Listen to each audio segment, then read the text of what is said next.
Hello दोस्तों, स्वागत है आपका स्टोरी हाउस में। एक ऐसी जगह जहां हर कहानी के पीछे छुपी है एक नई दुनिया। तो तैयार हो जाइए क्योंकि कहानी शुरू होने वाली है।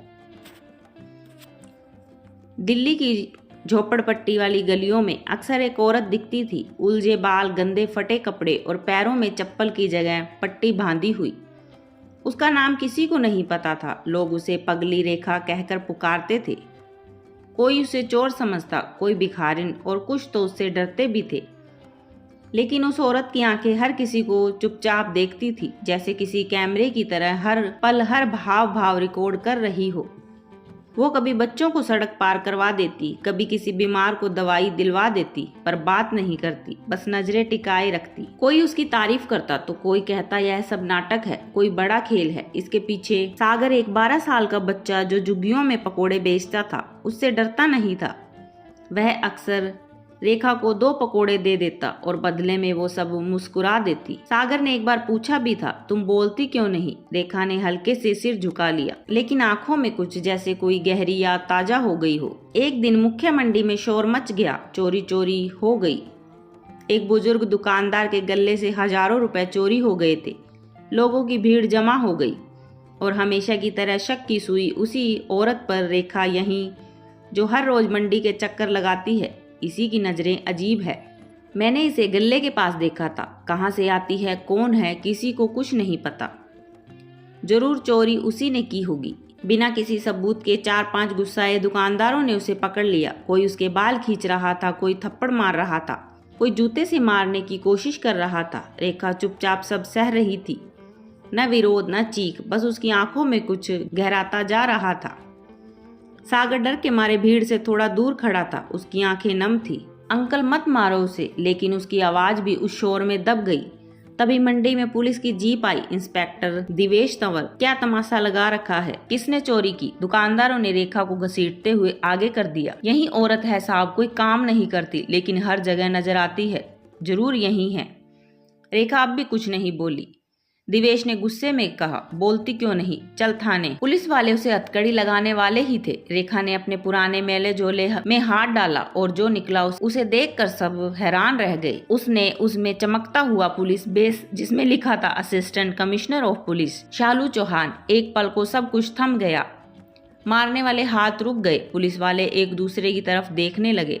दिवेश ने कांपते हुए बेस लिए और उसे पकड़ा। एसपी शालू ने ये देखा तो रेखा ने पहली बार बोलना शुरू किया। आवाज थकी हुई, लहजा लोहे जैसा कठोर। नाम रेखा नहीं है, एसपी शालू चौहान। 6 महीने पहले सस्पेंड कर दी गई थी क्योंकि मैंने वो सच खोलने की कोशिश की थी जिसे सब छुपा रहे थे।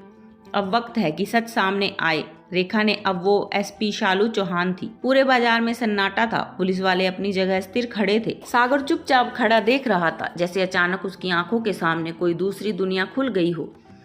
फ्लैशबैक 6 महीने पहले। शालू चौहान, उम्र 38, एक तेज तर्रार पुलिस अफसर, मुंबई क्राइम ब्रांच में एसीपी पद पर कार्यरत, ईमानदारी और हिम्मत की मिसाल।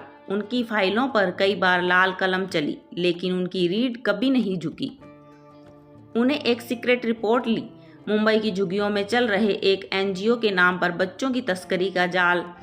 नाम था संपूर्ण बाल विकास संस्थान, लेकिन मकसद सबसे घिनौना। शालू ने कई बार केस दर्ज करने की कोशिश की, लेकिन हर बार ऊपर से दबाव आता। एसीपी शालू, ज्यादा जोश मत दिखाइए, ये लोग बड़े रसूखदार हैं, मंत्री तक जुड़े हैं। लेकिन शालू रुकी नहीं। उन्होंने अपने सूत्रों को लगाया, बच्चों के गायब होने की रिपोर्ट निकाली और धीरे धीरे सच के टुकड़े जुड़े। एक दिन उन्होंने सबूतों के साथ डीसीपी ऑफिस में दस्तक दी। सर, ये रहे सारे दस्तावेज। इन बच्चों को चोरी करके दूसरे राज्यों में बेचा जा रहा है। एनजीओ सिर्फ मुखौटा पर जवाब मिला, शालू बहुत हुआ, आप छुट्टी लीजिए, दिमाग ज्यादा चलने लगा है आपका। अगले दिन उन्हें मेल मिला, आपको आचरणहीनता के आरोप में निलंबित किया जाता है। पूरा सिस्टम उनके खिलाफ खड़ा हो चुका था। अब उनके साथी, जिनके साथ उन्होंने जान पर खेलकर कई केस सुलझाए थे, अब वो भी मुंह फेर चुके थे। लेकिन शालू टूटी नहीं। उन्होंने फैसला किया, अगर वर्दी में रहकर न्याय नहीं दिला सकती तो बिना वर्दी के होगा। उसी दिन उन्होंने अपना फ्लैट छोड़ दिया, मोबाइल तोड़ दिया, अपने बैंक अकाउंट को ब्लॉक करवा दिया और गायब हो गई। अब वापस वर्तमान में। अब दिल्ली की गलियां 2 हिस्सों में थी। एक हिस्सा अब भी अविश्वास में था, दूसरा अपनी शर्म से आंखें नहीं मिला पा रहा था।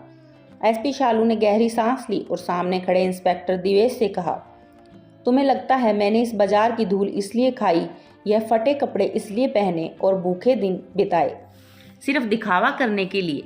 दिवेश ने बुझे स्वर में कहा, माफ कीजिए, हमें नहीं पता था। शालू ने कड़ा स्वर अपनाया, हमें कभी पता ही नहीं होता इंसान कौन है, हम सिर्फ उसकी हालत देखकर उसकी हैसियत तय कर लेते हैं। मैंने यहाँ बच्चों को गायब होते देखा है, एनजीओ की गाड़ी में जाते देखा है और सब कुछ रिकॉर्ड किया है। अब उनकी आंखों में एक आग थी जो 6 महीने से चल रही थी। अब वक्त है इस आग से इस सिस्टम के नकाब को जलाने का। भेद में कुछ चेहरे घबरा गए। अक्सर जो हर हफ्ते गाड़ी लेकर आता था अब भीड़ में पीछे हटने लगा। शालू की नज़र उस पर गई, लेकिन इस बार वह मुस्कुराई। भागने की कोशिश मत करिए, कैमरे भी चल रहे हैं और लोग भी जाग रहे हैं। शालू भीड़ में अब एक ज्वालामुखी की तरह खोल रही थी, लेकिन यह गुस्सा अब उस औरत के लिए नहीं था जिसे उन्होंने चोर समझा था। अब गुस्सा उन पर था जो नकाब पहनकर मासूमों को बेच रहे थे। एसपी शालू चौहान ने भीड़ के बीच से आगे बढ़कर अपने झोले से एक छोटा सा डिवाइस निकाला, एक पुराना मोबाइल जिसके कैमरे के आगे पेन ड्राइव अटैच थी।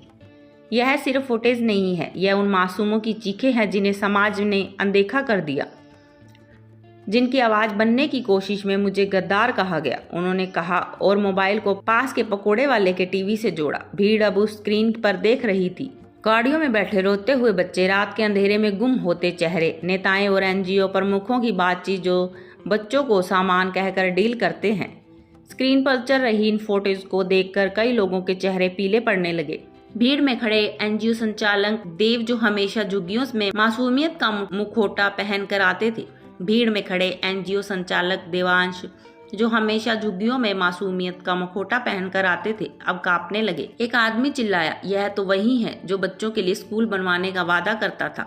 दूसरा बोला, इसी के गाड़े में मेरा भांजा गया था, फिर लौटकर नहीं आया। एसपी शालू ने उन सब की ओर देखते हुए कहा, मैंने 6 महीने तक इस गली की धूल खाई है, भूखे पेट रातें काटी हैं, सिर्फ इसलिए ताकि जब सच्चाई सामने लाओ तो कोई भी झूठ ना कह सके। इंस्पेक्टर दिवेश जो अब तक सन था एकदम हरकत में आया, अब यूनिट्स को अलर्ट करो, देवांश और उसके साथियों को तुरंत गिरफ्तार करो। भीड़ में भगदड़ मच गई, पर इस बार भाग रहे थे वो लोग जो आज तक मंचों पर भाषण देते थे। कुछ महिलाएं जो रोज शालू को चुपचाप देखती थी अब आगे आकर हाथ जोड़ने लगी। मैडम हमें माफ कर दीजिए, हमने आपको बहुत गलत समझा। शालू ने सिर झुकाकर जवाब दिया, इंसाफ मांगने से नहीं समझने से मिलता है, और अब वक्त है कि हम सब समझे कि सच का चोला हमेशा चमकता है। पास खड़ा सागर जो उस वक्त सन था धीरे से उनके पास आया और बोला, आपने तो सबको बचा लिया पर आपको खाना नहीं मिला, लोग मारते रहे, डर नहीं लगा आपको? शालू जी की आंखें भीग गई। दोस्तों, तो ये थी आज की कहानी। कैसी लगी अपने विचार जरूर बताएं, और अगर आपको कहानी पसंद आई तो लाइक, शेयर और स्टोरी हाउस को सब्सक्राइब करना ना भूलें। अगली कहानी में फिर मिलेंगे एक नए मोड़, एक नए राज के साथ। तब तक के लिए अपना ख्याल रखिए और कहानियों से जुड़े रहिए। धन्यवाद।